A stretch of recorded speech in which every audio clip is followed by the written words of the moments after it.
माझ्यावर आणि माझ्या शेरो शायरीवर आतोनात प्रेम करणाऱ्या माझ्या जन्मभूमीतील असंख्य चाहत्यांनी केलेल्या भावपूर्ण सत्कारामुळे मी अक्षरशः भारावून गेलो आहे। माझ्या गावातील लोकांनी मला दिलेल्या प्रेमाबद्दल, प्रेरणेबद्दल आणि केलेल्या सहकार्याबद्दल मी सर्वांचा सर्वदा ऋणी आहे। जन्मभूमीचे उपकार कधीही विसरणे शक्य नाही, असे भावपूर्ण उद्गार बुलढाण्याचे प्रसिद्ध सर्जन आणि शायर, डोणगाव नगरीचे सुपुत्र डॉक्टर गणेश गायकवाड यांनी काढले आहे।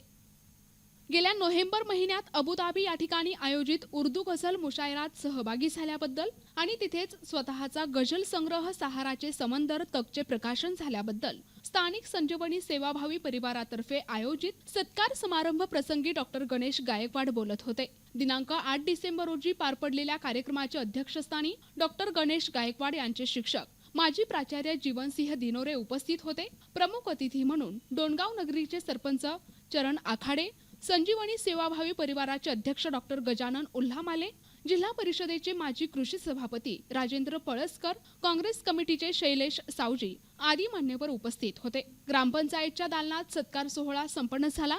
आपल्या मनोगतात डॉक्टर गायकवाड यांनी अबुधाबीतील उर्दू मुशायरात त्यांची निवड कशी झाली, मराठी मातृभाषा सुप्रसिद्ध सर्जन उर्दू शायरी कसा सुरू करू शकतो याबद्दलचा आत्मविश्वास हा चुकीचा असल्याबद्दल द्यावे लागणारे पुरावे, त्यानंतर मिळालेली सन्मानपूर्वक वागणूक आणि इतर सकारात्मक अनुभवाबद्दल सविस्तर सांगितले। यावेळी गझल प्रस्तुत करून डॉक्टर गणेश गायकवाड यांनी उपस्थितांना मंत्रमुग्ध केले। या प्रसंगी संजीवनी सेवाभावी परिवाराचे संचालक अनिल आवटी यांचा वाढदिवस असल्यामुळे त्यांचे देखील अभिष्ट चिंतन आणि डॉक्टर अनिकेत चव्हाण यांना एमडी करण्यासाठी मुंबई या ठिकाणी जे हॉस्पिटलमध्ये प्रवेश मिळाल्याबद्दल, सबीनाबी परवीन BUMS झाल्याबद्दल सत्कार करण्यात आला। यावेळी आपल्या अध्यक्षीय भाषणात प्राचार्य जीवनसिंह दिनोरे यांनी प्रसंगानुरूप शेरो शायरीत प्रस्तुत करून डॉक्टर गणेश गायकवाड यांनी शून्यातून विश्व कसे निर्माण केले हे विस्तृतपणे सांगितले। प्रसंगी गजानन उल्हामाले, राजेंद्र पळसकर, शैलेश सावजी यांनी आपल्या भाषणातून डॉक्टर गायकवाड यांचा गुणगौरव करून त्यांचे अभिनंदन केले। कामाचे प्रास्ताविक डॉक्टर नकुल फुले यांनी केले, तर सूत्रसंचालन हमीद मुल्लाजी यांनी केले। आजच्या कार्यक्रमाचे अध्यक्ष, माझे मार्गदर्शक, पेरेंट, गार्डियन, मेंटॉर दिनोरे सर, माझे बंधू डॉक्टर उल्हामाले सर, आंबेकर ताई, बंधुवर्य पळसकर सर, बंधू शैलेश भाऊ, प्रथम नागरिक चरण आखाडे, उपस्थित सर्वांची नामोल्लेख टाळतो, कारण मला बाकी परत सांगायचं आहे तुम्हाला। आज खरं तर मी फार भावविभोर झालेलो आहे। एक सुंदर कविताची 2 ओळी वाटतं मला की हाताला हवी 1000 बोटे चांगली माणसं बोलण्यासाठी। ही एवढी चांगली माणसं माझ्या समोर आहेत, माझी बोटं कमी पडत आहेत खरं चांगली माणसं बोलण्यासाठी। इतकं मला असं वाटतं की आपण जे काम करतो, नाव मिळवतो, तर कुठे सत्कार होतो, तर कुटुंबाची थाप जो पण पाठीत पडत नाही त्याला पूर्णत्व येत नाही।